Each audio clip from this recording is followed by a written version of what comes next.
مولانا فضل الرحمان پر دہشت گرد حملے کا خطرہ، دہشت گردوں نے سنائپرز نائٹ ویژن آلات حاصل کر لیے۔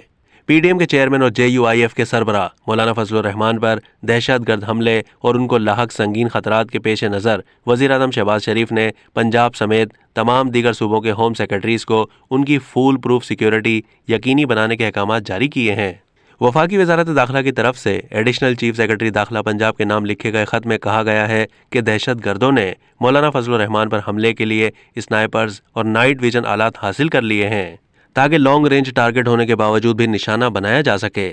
وفاقی وزارت داخلہ نے کہا ہے کہ مولانا فضل الرحمان اس وقت عسکریت پسندوں کا سب سے زیادہ مطلوبہ ہدف ہے اور ان پر کسی بھی میٹنگ یا جرگے کے دوران دہشت گرد حملہ ہو سکتا ہے۔ وزارت داخلہ کی طرف سے ان کو اپنی نقل و حرکت بھی انتہائی محدود کرنے، عوامی اجتماعات میں شریک نہ ہونے اور غیر ضروری سفر سے گریز کرنے کا کہا جائے گا۔ مولانا فضل الرحمان کے تھریٹ لیول کو مزید بڑھا دیا گیا ہے۔ محکمہ داخلہ کے افسر نے بتایا ہے کہ وزارت داخلہ کی طرف سے ہدایات کے بعد مولانا فضل الرحمان کی پنجاب میں آمد کے موقع پر تمام سیکیورٹی SOPs پر عمل درآمد کیا جائے گا۔